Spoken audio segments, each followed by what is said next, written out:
the 1969 Los Angeles Lakers.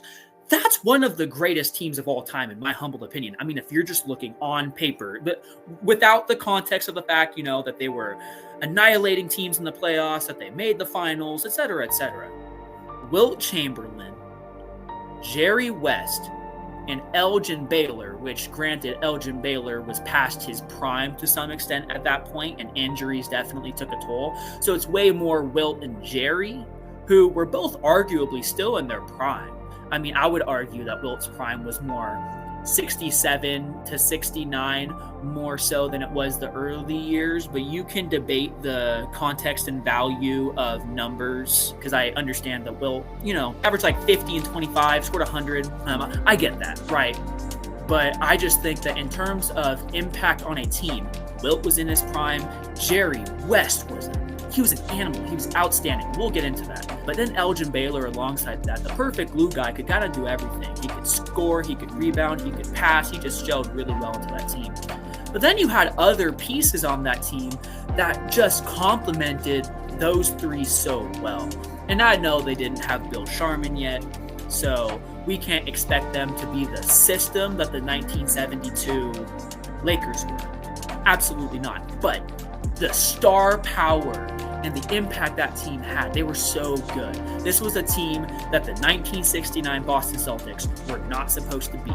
If this Lakers team had won the championship, I fully believe that they would be considered at least top 5 all time, just based on the talent that they had. It's absolutely ridiculous. But I want to get into, and let me share my screen here. We're going to share this tab of the 1969 NBA Finals. So I'm kind of just in the stats right now, the leaders, so like points and rebounds on the basketball reference page. But the 1969 NBA Finals, Celtics versus Lakers. To get some background on this, if you want to go to the Boston Celtics page, the Celtics were not the team that they had been for the majority of the 60s. They were 48 and 34, finished 4th in the NBA Eastern Division. So they just were not the team, because they were having, 50 to 60. They had a few seasons where they had over 60 wins during the early to mid, kind of feeding into the late 60s if you want to stretch into 1966. But they just were not that powerhouse anymore. Everybody was talking about, Boston is dead. I mean, they did win in 68, but that was kind of seen as miraculous. Like, they came back from 3-1 against the Sixers, which had, gentlemen swept them the year prior. And especially after Wilt joined the Lakers, everybody was like, the Celtics had a good run. This team was not expected to make the finals, let alone win, because they also faced the Knicks. I don't think, right here it just tells us the rosters. So you can see like M. Bryant and John Havlicek, Bailey Howell, Bill Russell, et cetera, et cetera. And this team, was actually quite good. Bailey Howell and Don Nelson, if you look at field goal percentages, 48.7% from Bailey Howell, 48.5% from Don Nelson, which are both great marks for that era. I mean, you look at the average field goal percentage for this team, 43.1%. Not particularly amazing, even for that era. I say that most so because you have to think of the outliers that Bailey and Don are here. It's just ridiculous to think about what this team did relative to what they were expecting. Because Bill Russell, this was the last year of his career. But we had Boston Celtics right here, and then the Lakers. I mean, the Lakers were 55 and 27, so they weren't like a 60-plus win team. I would say part of why they weren't as great as they could have been was because they were kind of just, beginning to gel, especially that big three that was talked about with Chamberlain, West, Baylor. The record is what it is, right? They were still first in the Western Division. This team, I mean, let's go to the per games. Wilt Chamberlain was averaging basically just under 20, 21, and 5. I mean, I'm kind of being generous with the assist numbers. This is insane. I mean, Elgin Baylor was top 5 in the MVP voting that year because dude was averaging like 25, 10, and 5, right? You can round those up to 25, 11, and 6. You can round them up however you want to go, but yeah, we'll just say like 24, 10, 5, whatever. But still, like, what Elgin Baylor could do on that team, the scoring, the rebounding, the passing, I think Elgin Baylor is an absolutely phenomenal player. He was still phenomenal at this point, and I'll get into that in a bit because he was very, very good in his prime. But then Jerry West. At this point, Jerry West was the best scorer in the league. I mean, we'll get to his finals numbers, which were absolutely astonishing. But just for the season, I mean, he was averaging, 26, 4, and almost 7 assists. So he was the lead playmaker on this team and the lead scorer. He was most of this team's offense because even Elgin played off of Jerry a lot at this point. But you go into other pieces. I mean, you got Keith Erickson, which was a pretty solid guy over in that guard position. Mel Counts at this point, I mean, he used to play for Boston, but look, he was putting up 12.4. He was the 4th leading scorer on this team. Counts was actually pretty good at this point. And his lore kind of goes into the finals a little bit. We'll talk about that. Johnny Egan was pretty solid. Yeah, I mean, this team was phenomenal. And it is a little top heavy with Chamberlain, Baylor, and West, but they had other pieces that really complemented them. They were supposed to be the best team ever. I mean, just like on paper, if not that year, some other year. We just expected, I mean, this was going to be the year that Jerry and Elgin finally won one. Even above that, Wilt Chamberlain winning his second, finally winning over Bill Russell in the finals, because he did beat Bill in 1967, but everybody kind of expected the Sixers to win that. It was less Wilt by himself more than it was the Sixers. They were an absolute stacked roster. To Wilt to go to another team and just beat Bill and the Celtics at large would have been crazy, right? To go to the 1969 NBA Finals, let's go back. So we look at this first game. I mean, in terms of the leaders here, Jerry West on 51% shooting, 53 points and 10 assists. Like, if you're watching this, just try to let that process in your head for a second. 53 points and 10 assists. That's so much of your team's offense. And look at how players were playing off of him. Elgin with 24, Wilt with 15 on 54% shooting. I mean, Jerry West just hit a whole nother level in that final series, and we'll continue to see that as this video goes on. Yeah, Egan and Hewitt both had 10.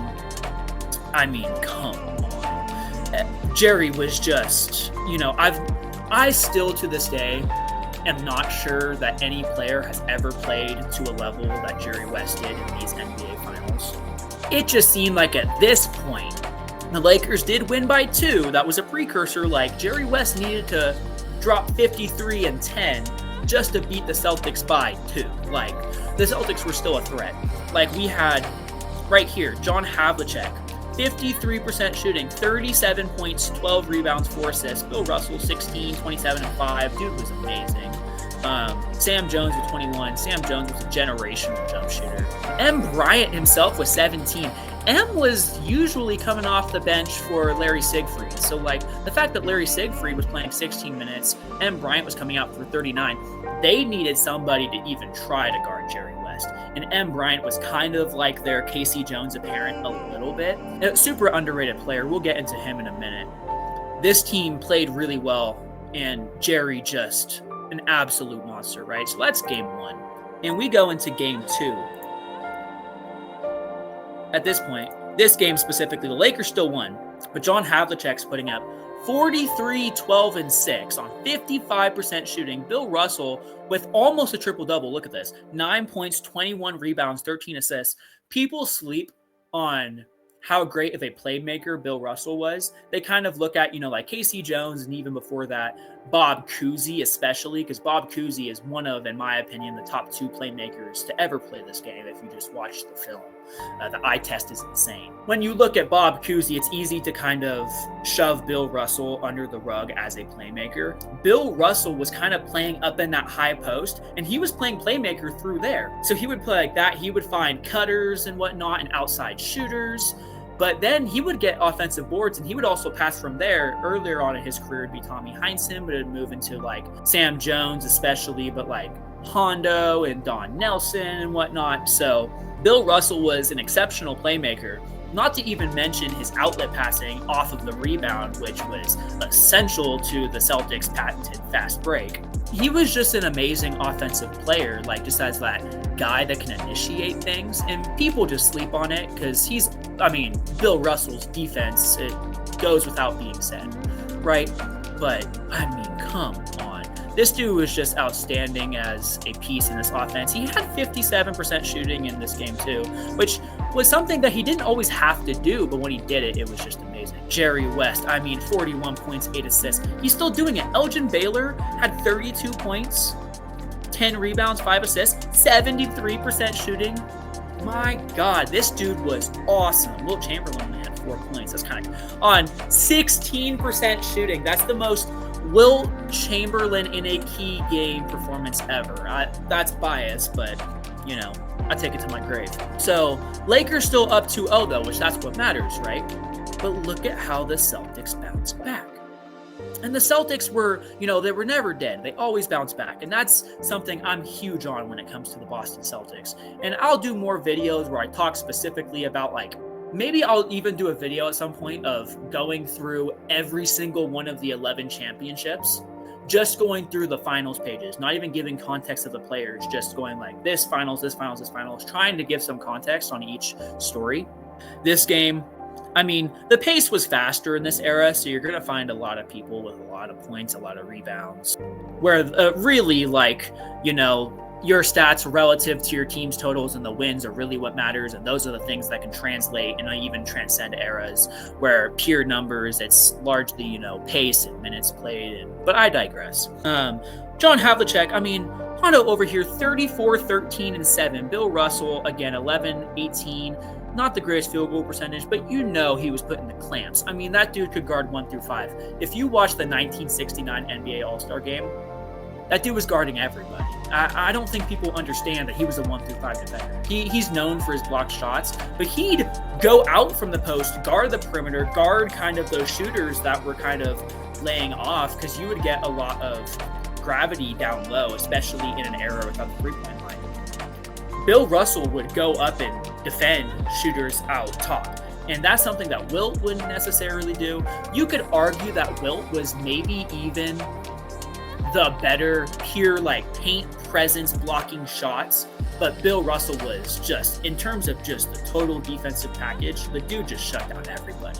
And it's the intimidation factor too, so he was doing a bit of that.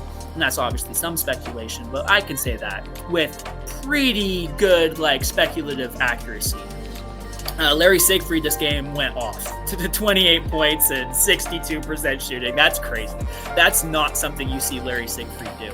But that's something that the Celtics would do. And even Bill Russell to some extent, because Bill Russell would take kind of the load off of a lot of other players to where they could just, every now and then put together a huge game like this that was just key for the Celtics' success. But the reason Larry Siegfried can have these games is because he doesn't always have to do this, right? So he's not dealing with the fatigue. He only has to do this in key spots. I think that that's something that's underrated throughout NBA history, is these big performances are largely allowed by the load that other players take from game to game. Yeah, Celtics win this one. If you look right here, the Celtics won the next one too. Look at this. Look how close that is, 89-88. Lakers win this game, they win the series, right? Or not at this point, but they win the next game. You can speculate, but they win this game, they win this game, they win the NBA Finals in 5. It's really that close. I don't think people understand how good this 69 Lakers team was. But again, Jerry West, 40 points. Not a whole bunch from the rest of the team this game. Even Baylor, 2 for 14. Yuck. And I love Elgin Baylor. But Bill Russell, 6 points. But he had 29 rebounds. Bill had 31, but doing great. John Havlicek, 21 points. Larry Siegfried, again, 20 points. What a guy. Bailey Howell, Sam Jones. Sam Jones was still, they still ran sets for Sam Jones, greatest jump shooter in the league, either him or Jerry West. The Celtics win that game. The Lakers were, they were winning by more points in their wins, arguably. It's in spots, this Lakers team was absolutely unstoppable. They were phenomenal, right? So this game, you see initially, Jerry West, 39-9. This dude was an absolute animal. You find 31 rebounds from Wilt, 10-10. Mel counts Keith Erickson, both 10 rebounds. You see here, I mean, Bill Russell only had 13 rebounds. That's kind of crazy. 60% shooting, though, only 7 points. John Havlicek, 18, 14, and 5. Larry Siegfried, 20 again. Larry Siegfried was, really picking up middle of this series. But, yeah, I mean, at this point, the Lakers are up 3-2. And they need to win one of these next 2 games, which, as you can see here, they did not. Granted, Game 6 was in Boston, and it's really difficult to win in Boston. I mean, if you're looking right here, like Boston won both of the games. Like Lakers won the first 2 at home. Boston won the second 2, Game 3, Game 4, at home. Lakers won at home. Celtics won at home. Like, you could argue maybe even like the Lakers were the better constructed team in these spots where they were at home. They were just, they were going off. This was 2 points. This was 6 points. But this one was like, I want to do the math. 7, 8, 9, 10, 11, 12, 13 points. You look at some of these, they won by 9 here, but Celtics only won by 2. The Celtics were winning close games, but they were the masters at close games. Celtics win. They, do their job at home.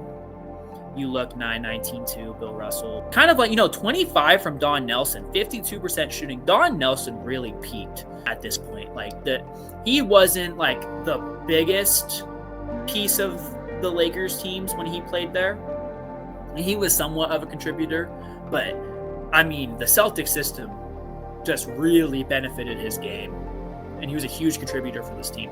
Probably the weakest Jerry game we're going to see in this, or one of the weakest Jerry games we're going to see in the series. Still 26, 4 and 3 on 47% shooting. Like, he still did great. 26 and 10 from Baylor, 8, 18 and 4. 20% shooting. That was a problem of Wilt's, and that's because, Russell was guarding him. I won't get too far into that. Yeah, Celtics take care of business. This is where everything concludes. Game 7.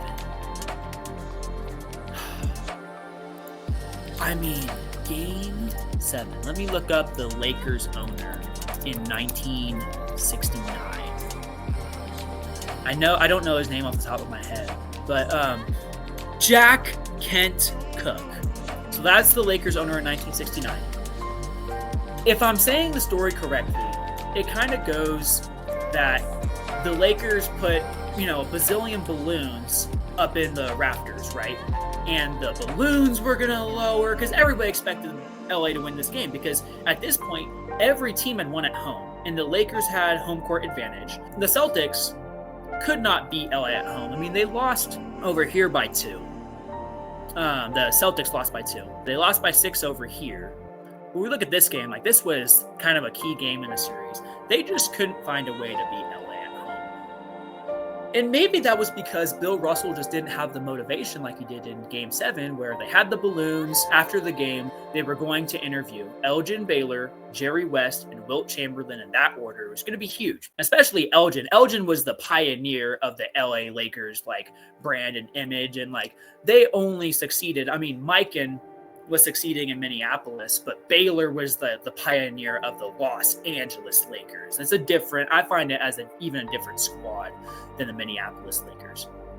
To a large extent, even though you started with some familiar pieces, like Elgin played with Vern Nicholson initially. Yeah, just the Elgin and Jerry day. Eventually Jerry playing alongside Elgin, but starting with Elgin, it just started an entirely new era of Lakers basketball. You can kind of separate from the 50s. I even want to call it the Plummer era. So it would have been huge. Elgin would have won a ring, which would have been huge for his career. And he was really close to winning 2. This one and in 1962, which I think that, his performance in 1962, we'll get to that in another video. Elgin winning 1 would have been huge. Jerry West winning 1 with his performance, we look at where are the averages. So Jerry West, averaged just under 38 points per game and 7 to 8 assists per game in this series. Over here on 49% shoot. It's ridiculous. Jerry West was amazing this series, and we'll get more on him in a second. Would have been huge for Jerry. Would have been huge for his legacy, because people actually would have like, luckily he won Finals MVP this series, so people kind of remember it for that context, that he's the one losing player to win Finals MVP, which is unfortunate because it's one of the greatest individual final series of all time, if not the greatest. And it's just ridiculous. I mean, it would have been huge for Jerry West, and Wilt Chamberlain would have won his second title in 3 years. And the kind of the narrative at that point would have been like, well, when Bill Russell doesn't have the strength of cast that he had over in like 1963 or 1965, even a little bit getting into the late 50s, if you want to touch into Bill Sharman and Tom Heinsohn, et cetera, Frank Ramsey. Like, when he doesn't have that cast, Wilt Chamberlain is finding ways to win, which would have been a very interesting way to, because if Bill Russell would have lost the final game of his career against Wilt Chamberlain, it would have been different for talks like Bill Russell versus Wilt Chamberlain talks. It would have been different, but that was not to be, because Bill Russell was Bill Russell, and Bill Russell heard about the plans with the balloons, and he told his team, we cannot lose this game. And their basic game plan was they were going to make the Lakers run, because the Celtics were the best conditioned team in the league. They were the masters and patenters of the fast break, largely read Auerbach a bit, at least the fast break that has influenced the modern game. They were just so well conditioned. And I would argue, I mean, you watch so many early 60s Celtics games, and they were losing, to the Lakers, whatnot, in the finals at multiple points. But they were able to, make comebacks just because of their conditioning. Their conditioning was amazing. And that played in that's the staple of Game 7. They were just the better conditioned team. They did get up to an early lead. But that's just because, they were able to push the pace. A big part of this Game 7, I mean, Jerry West, 42 points, 13 rebounds, and 12 assists. It's up there with the greatest finals performances of all time. I mean, thinking about the stakes of the game, this game was not on Jerry West. I mean, the numbers aren't insane.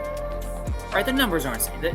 And if you watch back through that game, unfortunately, we only really have the second half to fourth quarter, depending on where you look, of that game. But it's amazing footage. I think if you haven't seen it, you've got to see it. It's legendary stuff. Jerry West was absolutely outstanding. John Havlicek was great this game. Bill Russell was great this game. He had, I think, somewhere around 6 to 8 blocks this game, if I'm not mistaken. And he was pretty solid at playmaking, grabbed the rebounds that he needed to. He was a great piece in this game. They wouldn't have won without him. I think that Bill Russell did I would argue he did the most this game, just from all perspectives. If you think about in that fourth quarter where he ran past the defense, got that dunk, which was huge momentum boost for the Celtics and just really kind of stapled that victory. Bill Russell was such a morale booster and just that team leader. He was the coach of this team too. So I think even in this game, Bill Russell's impact is underrated. M. Bryant with 20 points, huge in Game 7.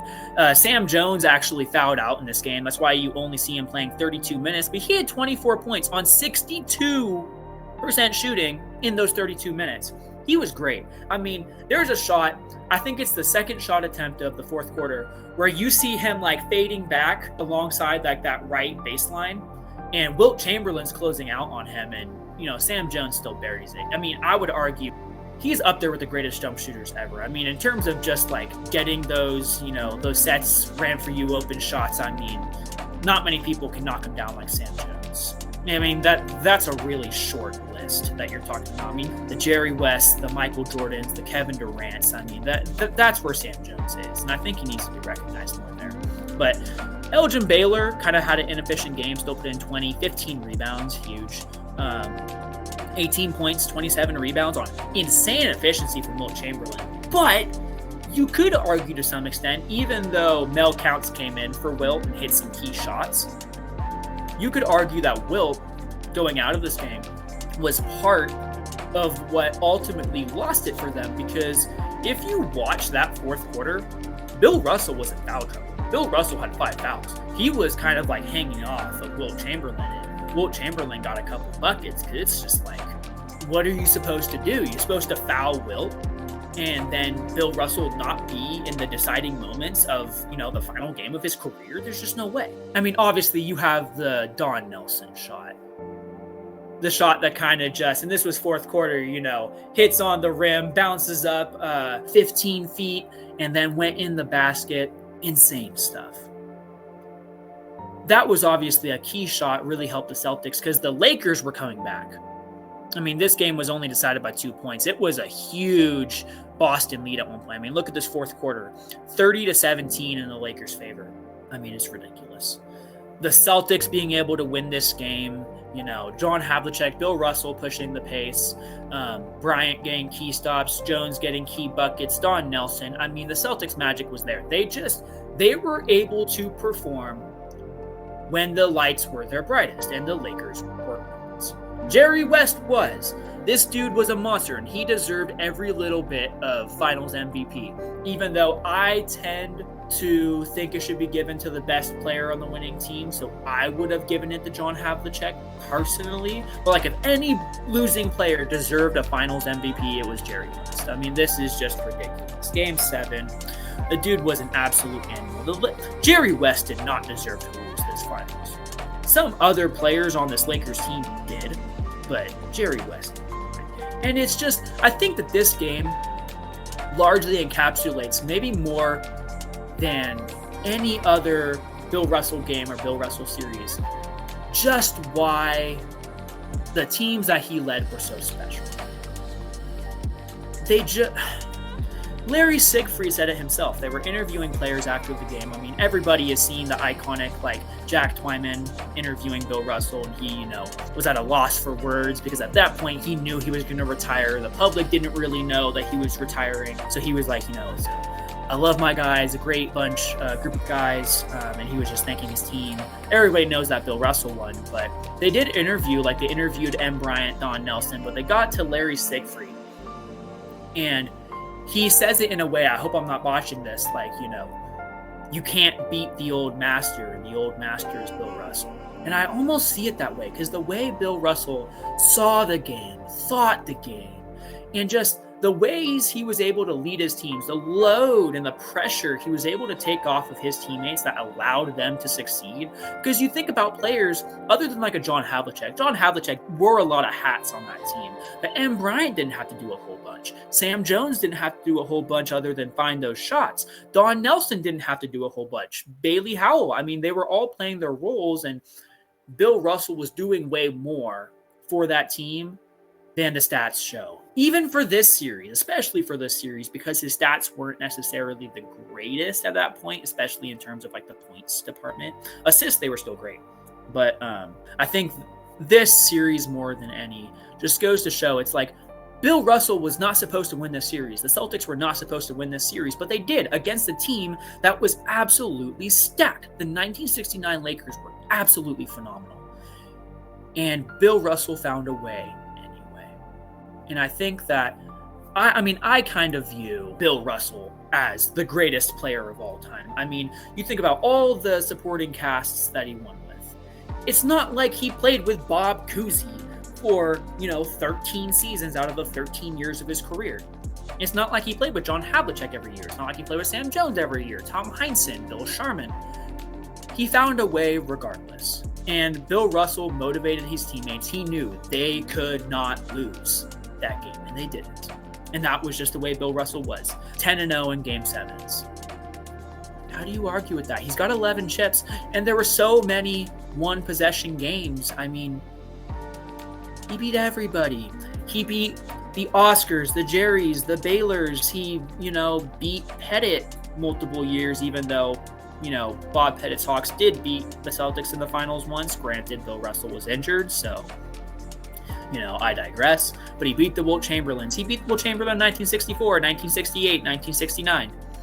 I digress. I mean, Bill Russell was the core of everything the Celtics were and stood for, especially at that point because he was also the coach. I just don't think we give him enough credit for what we see in even 1969. We will get to more in other videos of Bill Russell. See, I think his whole career with the peaks of 1957, 1962, and 1969. I think his whole career along with those, the consistency, the longevity, and the peak play, to me, he is the greatest player of all time. And I think when the greatest player on those lists under him has almost or just over half of the championships that Bill Russell has, you play to win the game. And I just think Bill Russell's that guy. That's my personal opinion. Largely, I want people to have their own opinions, right? If you want to believe Michael Jordan's the GOAT, if you want to believe LeBron James is the GOAT, Wilt Chamberlain, if you want to believe that, I don't know, if you want to believe Oscar Robertson's the GOAT, if you want to believe Kevin Durant's the GOAT, I don't care. The fun thing about basketball is that's a lot of it's subjective. It's all up to how you view the game, what criteria you value, right? Or how you frame that criteria to make your own case. I'm just here to give the context and the stories of an era that I find largely to not only be disrespected by modern NBA discourse, but also people were just largely ignorant on it. So I want people to receive some, just some information and some of the context of this era. And with this context, then start to make some of their own opinions. Because if you're saying the GOAT debate is obviously Michael Jordan versus LeBron James, and if you don't believe that, then if you're having those sort of discussions or you're relaying those sorts of talking points without knowing what happened in the past eras, what's the value in that? You at least need to know what happened to make an educated opinion or analysis. So that was this episode. I just wanted to talk about the 1969 NBA Finals because it's kind of where I love to start talking about Bill Russell. I will talk in future videos about other, games and series and whatnot of Bill Russell's career that were arguably maybe even better performance-wise, statistically speaking, than 1969. But 1969, to me, forever and always is what made and will make, for all of time, Bill Russell the greatest player of all time. Thank you very much. This has been great.